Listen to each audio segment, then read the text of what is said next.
زور والا السلام علیکم ورحمۃ اللہ تعالی وبرکاتہ۔ بعد سلام، آپ کی بارگاہ میں گزارش ہے کہ زمین و آسمان، چاند و سورج، شمس و قمر، جن و بشر، کیا ساری چیزوں کا مالک صرف اللہ تبارک تعالی کی ذات ہے یا کوئی اور بھی ذات شامل ہے؟ جیسے کہ لوگ بہت الگ طریقے سے سوچتے ہیں۔ آج کا زمانہ سائنس کا ہے تو لوگ سائنس کا زیادہ سائنس پر زیادہ بلیو کرتے ہیں، یقین کرتے ہیں۔ تو اس پر ذرا نظر ثانی فرما دیں تاکہ عوام تک بات پہنچے تو لوگوں کے سمجھ میں آ سکے، مہربانی نوازش ہوگی۔ وعلیکم السلام ورحمۃ اللہ تعالی وبرکاتہ، نحمدہ ونصلی ونسلم علی رسولہ الکریم، اما بعد فاعوذ باللہ من الشیطان الرجیم، بسم اللہ الرحمن الرحیم۔ آپ کا سوال ہے کیا سب چیزوں کا خالق اللہ تعالیٰ ہی ہے جی یا کوئی اور خالق و مالک ہے جیسے کہ دنیا دار لوگ بولتے ہیں؟ جی تو آئیے اس پر میں یہ بتا دوں کہ یہ بھی اسلام کا بنیادی عقیدہ ہے جی کہ ہر چیز کا پیدا کرنے والا اللہ تعالیٰ ہی ہے۔ جی چنانچہ قرآن مجید کی جی مندرجہ ذیل آیات اس عقیدہ کی روشنی دلیلیں ہیں۔ جی اللہ تبارک و تعالی ارشاد فرماتا ہے هو الذی خلق لکم ما فی الارض جمیعا جی ثم استوى الى السماء فسواهن سبع سماوات وهو بكل شیء علیم۔ ماشاء اللہ۔ اللہ وہی ہے جس نے تمہارے لیے پیدا کیا جی جو کچھ زمین میں ہے، جی پھر اس نے آسمان کی طرف قصد فرمایا جی تو ٹھیک 7 آسمان بنائے، جی اور وہ سب کچھ جانتا ہے۔ جی سورہ پارہ نمبر 1 سورہ البقرہ آیات نمبر 29 کے اندر یہ بات موجود ہے۔ پھر آگے آؤ آیات نمبر 2 پہ بات کریں۔ پھر دیکھیے اللہ تبارک و تعالی ارشاد فرماتا ہے جی ذالکم اللہ ربکم جی لا الہ الا ہوا جی خالق کل شیء فاعبدوہ وہو علی کل شیء وکیل۔ جی یہ ہے اللہ تمہارا رب، جی اس کے سوا کوئی معبود نہیں، جی وہی ہر چیز کا پیدا فرمانے والا ہے، جی لہذا اس کی عبادت کرو اور وہ ہر چیز پر نگہبان ہے۔ جی پارہ نمبر 7 سورہ آل انعام آیات نمبر 102۔ ماشاء اللہ۔ پھر اللہ تبارک و تعالی ارشاد فرماتا ہے جی قل اللہ خالق کل شیء وہو الواحد القہار۔ ماشاء اللہ۔ اے پیغمبر فرماؤ جی کہ اللہ تعالی ہر چیز کا پیدا فرمانے والا ہے جی اور وہ اکیلا سب پر غالب ہے۔ ماشاء اللہ۔ اللہ اکیلا سب پر غالب ہے، سب پر اکیلا ہی بھاری ہے، جی سب پر اکیلا غالب ہے۔ پارہ نمبر 13 آیات نمبر 16۔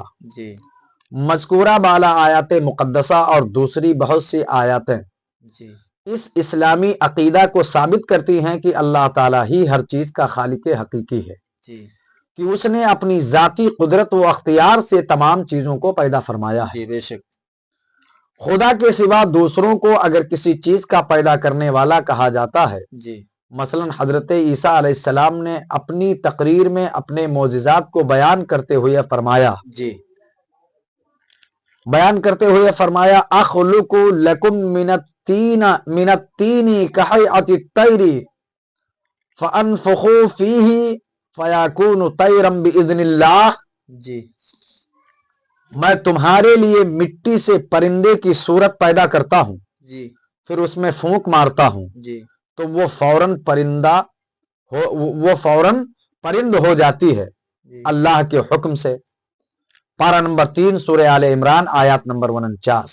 جی اس آیات میں اخلق جی فرما کر حضرت عیسیٰ علیہ السلام نے اپنے کو پرند کی مورت کا پیدا کرنے والا کہا۔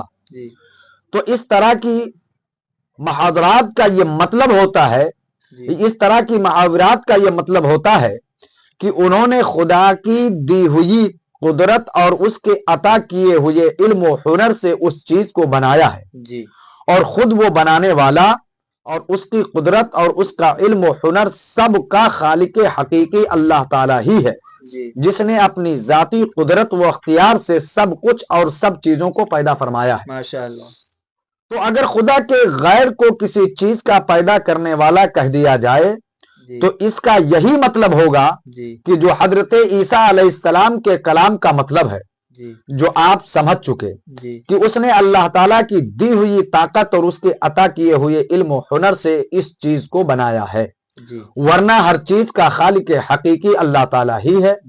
اللہ تعالیٰ کے سوا کسی دوسرے کو خالق حقیقی ماننا خلا ہوا شرک و کفر ہے۔ ماشاءاللہ ماشاءاللہ۔ اب آؤ ایک چیز اور دیکھ لیتے ہیں، ہر چیز کا مالک حقیقی اللہ تعالیٰ ہی ہے۔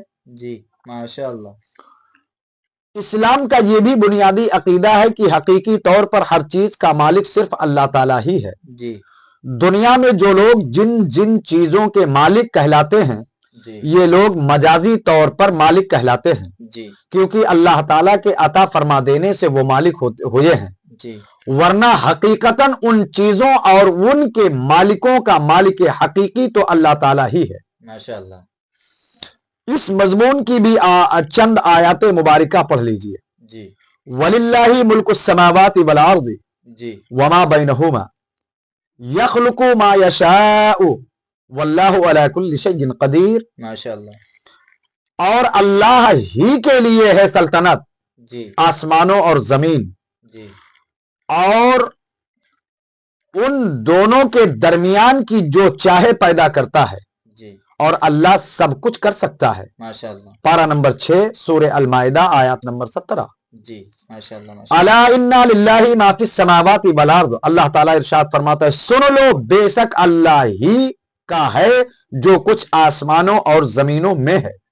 پارہ نمبر 11 سورہ یونس آیات نمبر 55۔ پھر اللہ تعالیٰ ارشاد فرماتا ہے وَتَبَارَكَ الَّذِي لَهُ مُلْكُ السَّمَاوَاتِ وَالْأَرْضِ وَمَا بَيْنَهُمَا، اور بڑی برکت والا ہے اللہ کہ اسی کے لیے ہے سلطنت آسمانوں اور زمین کی اور جو کچھ ان کے درمیان ہے۔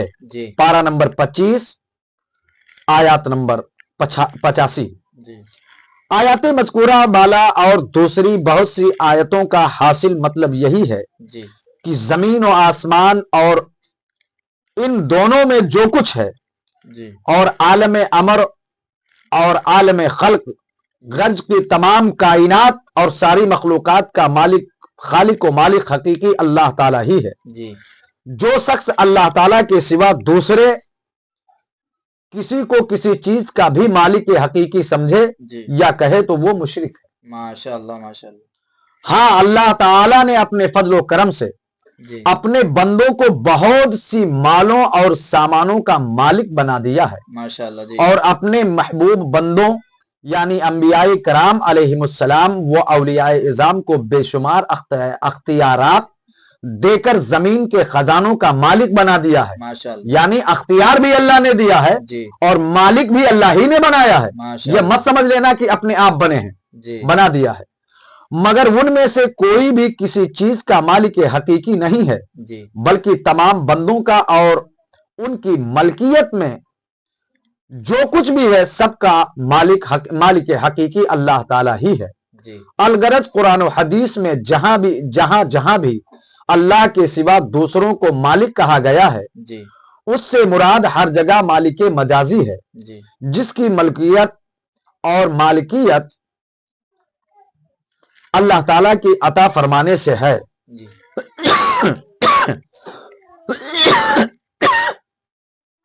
اور غیر اللہ کی ملکیت آنی فانی ہے۔ ہر چیز کا مالک حقیقی بجز اللہ تعالیٰ کے دوسرا کوئی بھی نہیں، اور اللہ کی ملکیت وہ مالکیت ذاتی اور ازلی ابدی ہے جس کو نہ فنا ہے نہ زوال۔ واللہ تعالی عالم۔ ہر نفع وہ نقصان اللہ تعالیٰ ہی کے اختیار میں ہے۔ ماشاءاللہ۔ یہ بھی اسلامی عقیدہ ہے کہ ہر نفع اور نقصان پہنچانا یہ ذاتی اور حقیقی طور پر اللہ تعالیٰ ہی کے اختیار میں ہے، بغیر اس کے اذن یعنی بغیر اس کے حکم کہ کوئی کسی کو ذرہ برابر نفع یا نقصان نہیں پہنچا سکتا۔ ماشاءاللہ۔